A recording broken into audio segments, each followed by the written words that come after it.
नेता होता तो उस पर बहुत बड़ी बहसें चल रही होती। अब तक तो मतलब सरकार गिरा दी होती मीडिया ने, और मीडिया ने उसके मुंह पर चप्पल थप्पड़ अट्टड़ बट्टड़ मार दिए होते।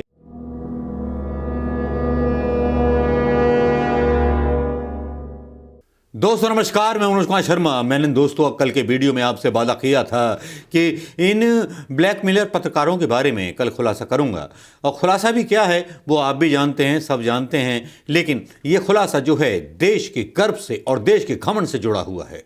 वो क्यों?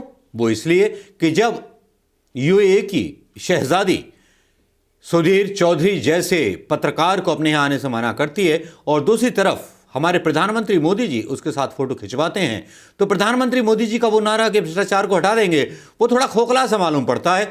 और इस तरह की चीज़ें सामने पूरे हिंदुस्तान को नजर आने लगी हैं। जो भी टीवी चैनल देखते हैं, चैनलों का बहिष्कार करने लगे हैं लोग, चैनलों से दूर भागने लगे हैं, झूठी खबरों से दूर भागने लगे हैं।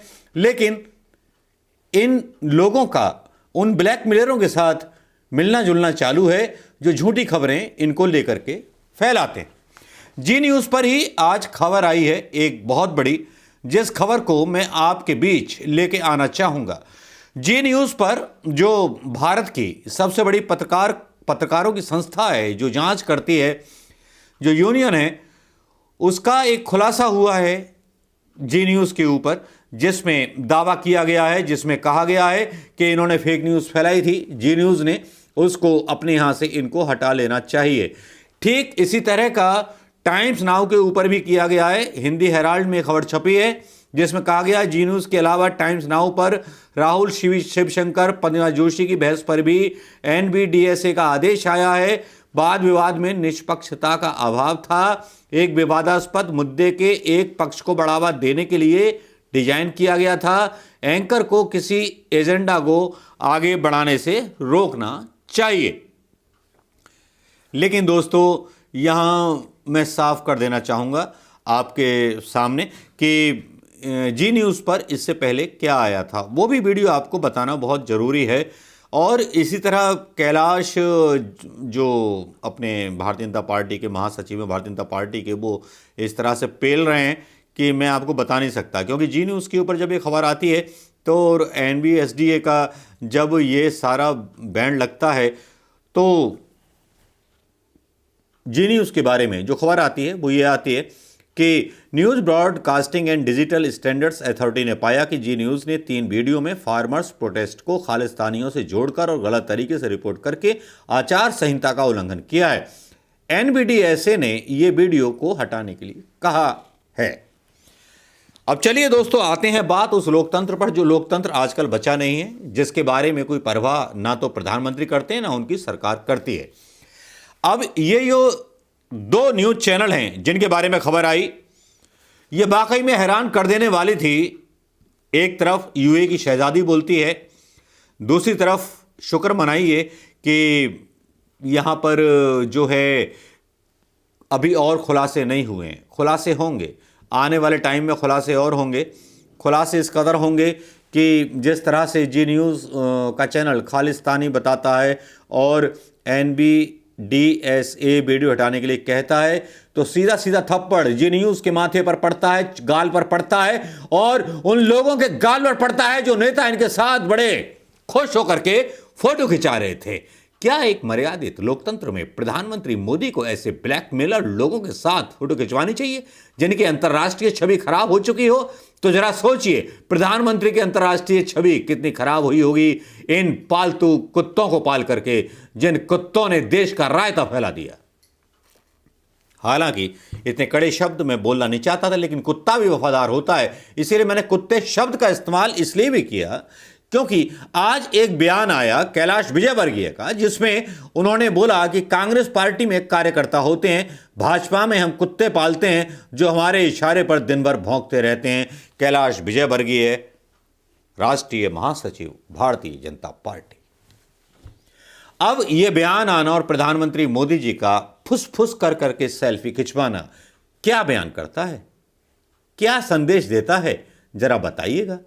अगर आपकी समझ में आ जाए तो मेरी भी समझ में आ जाएगा कि लोकतंत्र का वो प्रधानमंत्री जो लोकतंत्र को सुधार की बात करता था, जो भ्रष्टाचार को दूर करने की बात करता था, जो बेटियों की हिफाजत की बात करना चाहता था, करने की मतलब उसने वादा किया था, जो गरीबों को जो है रोजगार देना चाहता था, वो 2.5 करोड़ रोजगार पैदा करना चाहता था, महंगाई को कम करना चाहता था, वो सारी चीजों को गरीबों के माफिक लेकर के आया था। लेकिन देश को बेच दिया उन अदानी अंबानी के हाथों जिनसे उसने चुनाव लड़ने के लिए चंदा लिया था, और देश बिक गया, लोग बिक गए। इसने अपने समर्थकों के साथ भी धोखा किया। ये एक वो प्रधानमंत्री है, वाहिद एक प्रधानमंत्री है जिसने अपने समर्थकों के साथ, भारतीय जनता पार्टी कार्यकर्ताओं के साथ, संघ के कार्यकर्ताओं के साथ इतना बड़ा धोखा किया है, शायद जन्म भर वो लोग भूलेंगे नहीं इस बात को कि कितना बड़ा धोखा प्रधानमंत्री मोदी ने दिया और किस तरह से राजनीतिक रूप से विफल हो गए प्रधानमंत्री मोदी जी। केवल यह सोच करके कि न्यायपालिका का सहारा लूंगा, मीडिया का सहारा लूंगा, मैं सब कुछ मैनेज कर लूंगा, ईवीएम का सहारा लूंगा, मैं सब कुछ मैनेज कर लूंगा, लेकिन वहां नाकामयाब साबित हुए। हजूर आला और हजूर आले का जो था विदेशों में भी जो था, क्या कहते हैं, जनाजा निकल गया उनकी आइडियोलॉजी का, जो आइडियोलॉजी बार बार वो बोलते रहते थे। और संघ की आइडियोलॉजी का तो जवाब ही नहीं। आज संघ के भागवत ने आज पत्रकारों के साथ बैठक की, पता नहीं कौन सी टिप देने आए होंगे, ऐसी टिप देने आए होंगे कि हिंदू मुस्लिम के दंगे करा दो तो भारतीय जनता पार्टी जीत जाएगी। भाई अब क्या कह सकते हैं, सबकी मर्जी है, लोकतंत्र है। केवल भारतीय जनता पार्टी के नेताओं के लिए लोकतंत्र में गाड़ियां जो हैं किसानों के ऊपर भी चढ़ जाती हैं, आज़ादी है, लोकतंत्र है। लोकतंत्र में कानून जो है पत्रकारों के खिलाफ बन जाते हैं, पत्रकार गिरफ्तार हो जाते हैं। भारतीय जनता पार्टी के लिए लोकतंत्र है, वो कभी भी किसी को भी लोकतंत्र के नाम पर और सच्चाई बोलने के नाम पर, देशभक्ति के नाम पर उठा सकते हैं। तो बस वही चलता है। कैलाश विजयवर्गीय के बयान पर जो अपनी पार्टी के कार्यकर्ताओं को कुत्ता बोलते हैं, उस पर कोई चर्चा नहीं होती। ब्लैकमेलर सुधीर चौधरी के साथ फोटो, उस पर कोई चर्चा नहीं होती। वैसे अगर यूपीए के कोई भी प्रधानमंत्री होते या कांग्रेस शासित प्रदेश का कोई नेता होता तो उस पर बहुत बड़ी बहसें चल रही होती। अब तक तो मतलब सरकार गिरा दी होती मीडिया ने, और मीडिया ने उसके मुंह पर चप्पल थप्पड़ अट्टड़ बट्टड़ मार दिए होते।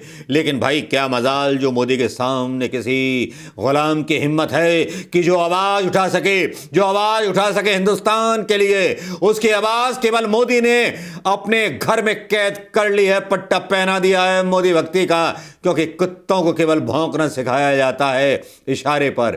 कैलाश विजयवर्गीय ने मोदी जी का फंडा क्लियर कर दिया। अब चाहे देश की बदनामी हो, चाहे देश गुमनामी के अंधेरे में चला जाए, ये तो बात की बात है, लेकिन असली बात तो यह है कि देश की छिछालेदारी जब बहुत बड़ी हो जाती है, जब देश का प्रधानमंत्री ऐसे एक पत्रकार के साथ दिखाई देता है और कैलाश विजयवर्गीय का बयान आता है, वो पत्रकार जिसके बारे में शहजादी बोलती है कि ये करप्ट है, ये है, वो है, ये जो है धर्मनिरपेक्ष नहीं करता, ये अल्पसंख्यकों के साथ और उनके खिलाफ जो है हेट वाली डिबेट चलाता है, तो दोस्तों क्या देश की बेइज्जती नहीं होती? क्या देश के बारे में सवाल नहीं उठते? क्या भारतीय जनता पार्टी का माथा शर्म के कारण नहीं झुकता? क्या राष्ट्रवादियों का चेहरा शर्म के कारण नहीं झुकता? क्या राष्ट्रवादी एक बार भी प्रधानमंत्री मोदी से सवाल नहीं पूछ सकते? देश की सत्ता सब कुछ है या देश का मान पहले? देश की पार्टी सब कुछ है या देश का सम्मान सबसे पहले? बस जो वो बोलते थे वही मैं बोल रहा हूं। दोस्तों कैसा लगा मेरा वीडियो और मेरे सवाल कि क्या प्रधानमंत्री मोदी को सुधीर तिहाड़ी के साथ नजर आना चाहिए? क्या कैलाश विजयवर्गीय का बयान भारतीय जनता पार्टी के कार्यकर्ताओं का अपमान नहीं? नमस्कार, जय हिंद दोस्तों।